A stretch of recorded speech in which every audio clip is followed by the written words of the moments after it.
Hey everybody, welcome to my channel. If you are new here, even if you're not new here, my name is Jamie and this is Texas Girl DIYs. I love doing inexpensive DIYs, I like doing trash to treasures, and I like to show you what I got from Dollar Tree. This video is in part of the Look for Less challenge hosted by Yami, the Latina next door. She hosts this challenge every month, and this month her co-host is Yelana from the Blondie next door. I'm going to link both their channels down in the description box below, as well as the playlist to all the creators that are partaking in this challenge. In today's video, I have something for you that I have never done before, because I've basically never really built anything before. Is this beautiful farmhouse console table that I had found on Wayfair's website, and it was $128.99, and that was 50% off. And I was able to recreate this simple design, only spending $22.93. That saved me $106.06. I thought that was huge. So stick around. I can't wait to show you what I made. And if I can do it, you can do it. I actually ended up having to have my husband help me out a couple of times with a few things.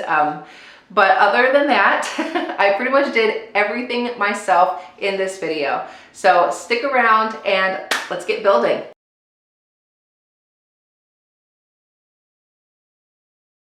Okay, I just kind of wanted to show you all this really quick. This is what I have got going on so far. I'm sorry if my camera is not picking this up very well because it's been inside and my lens is fogging over, but this is the start of our project.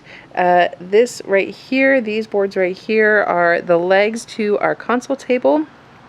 These boards right here are is the tabletop, and these smaller boards right here, these are the middle support, and these are also middle support. So this is going to be lengthwise, and this is going to be for the width. So these boards here are cut at 30 inches. So these are our legs. So the table is going to be 30 inches tall. And then these boards here are middle support. This is 10 inches long. This is our tabletop. What did I just measure this? 36 inches. And this is our middle support. So these are going to go in between the legs. So I had to trim this down to, these are just a little over 34 inches.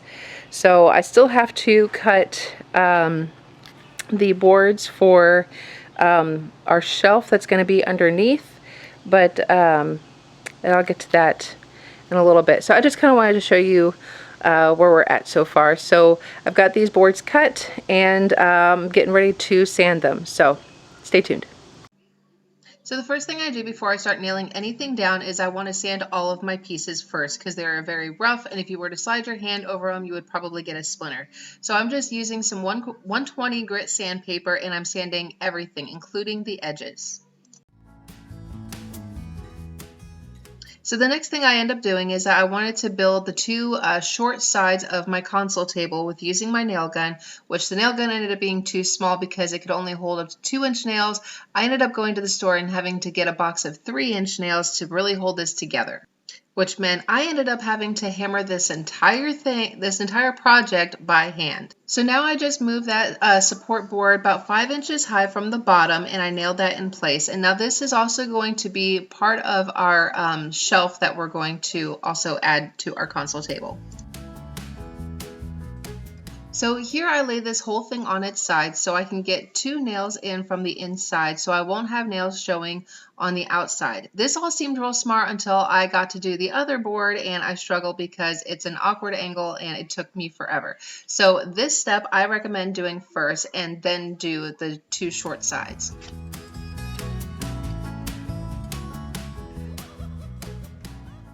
So earlier I had said that I needed my husband to help me correct a few things, and this is actually one of the mistakes. When I stood this up later on, it looked like 2 of the legs wanted to run away from each other. They were actually a little crooked, so I needed his help straighten them out.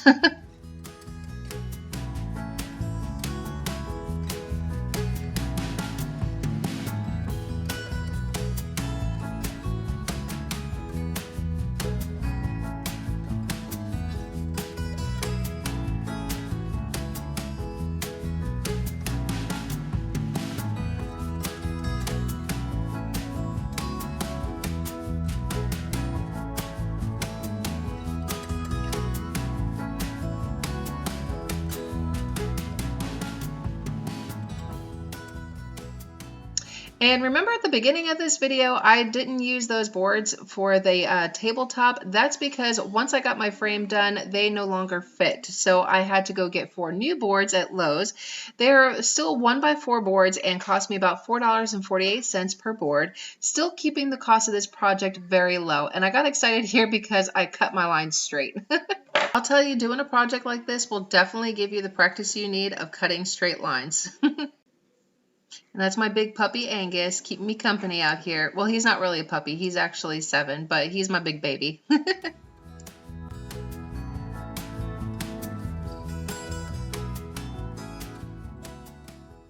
I made sure to measure out the boards here, so they're sticking out about 2 inches on either side. Now the Wayfair table that I'm copying, the top doesn't stick out at all, but I decided I like this look a lot better.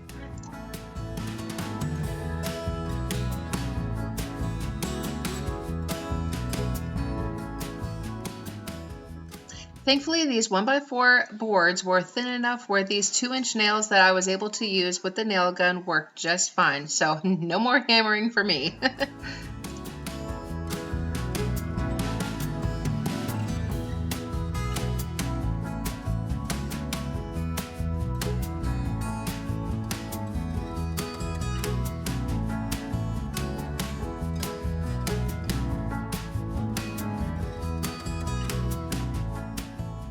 So now for our bottom shelf, I'm measuring and cutting these 1x4 boards 11 inches. The Wayfair table has 10-inch boards on the bottom, but I wanted a little extra space.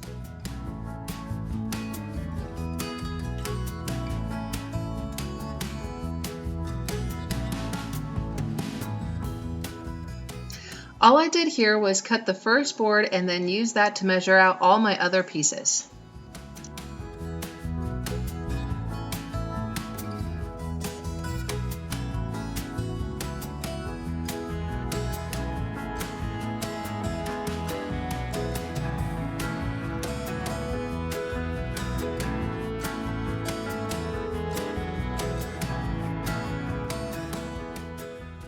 Here I'm making sure all my pieces are lined up just right, creating the same small gap in between each one. And once I have all that done, I'm going to go in with my nail gun and nail them all down.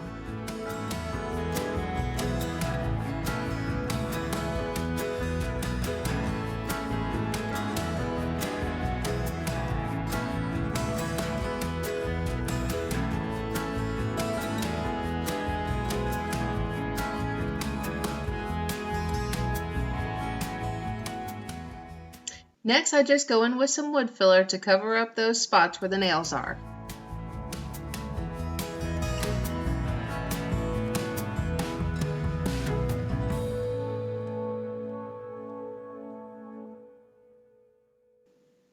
Now it's time to sand that tabletop and the shelf and where I put the wood filler in nice and smooth.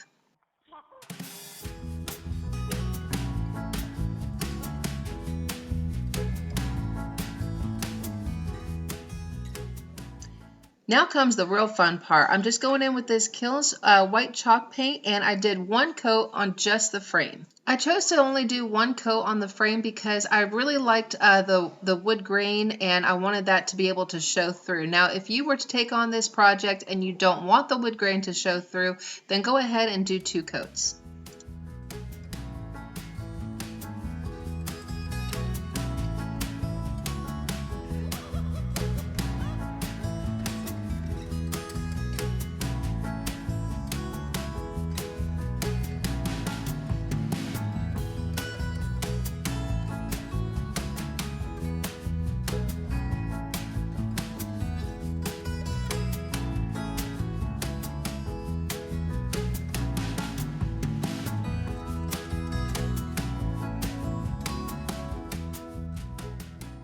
Now for my favorite wood stain. Every DIYer has their favorite, and red oak is mine. I do 1 coat on the shelf and the tabletop, and I let it sit for 2 hours.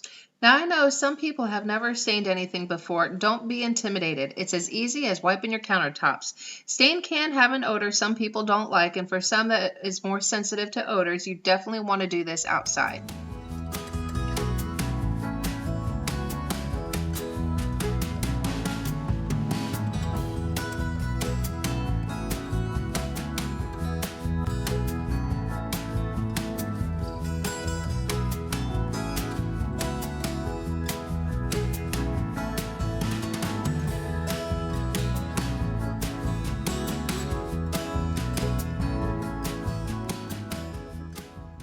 For the narrow edges of the shelf, I thought it was easier to use a paintbrush, and it made it easier to get in between the boards.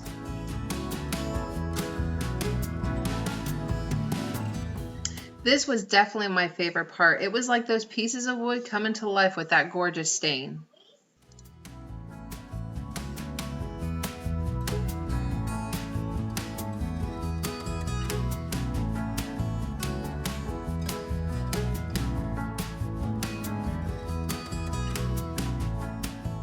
In spots where I got the stain on the white legs, I do go back over that with some white paint.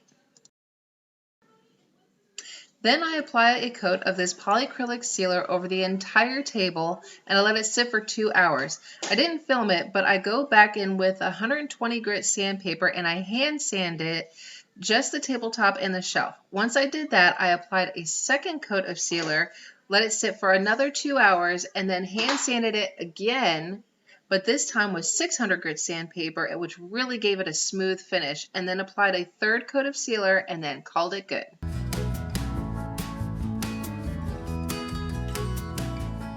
So this is my inspiration piece from Wayfair. As you can see, this is a gorgeous farmhouse console table with a really simple design. It was $128.99, and that's with the 50% off. What's really nice is that it shows you the dimensions rather than just telling you in the description box. My table ended up being 40.5 inches long, 31 inches tall, and 14.5 inches wide. So I got more table for a heck of a lot less, saving me $106.06. I only spent $22.92 because all I needed to buy were the 3-inch nails and the 1x4 boards. This is how my table looks in the end, and I am in love with this. Even River likes it too. This fit great in my entryway. I could not believe I could build something like this. Oh, and by the way, that centerpiece is an upcoming video. Thank you all so much for watching. Now, don't forget to hit that subscribe button and like this video, and check out the playlist down below. Y'all have a wonderful, blessed day. Bye.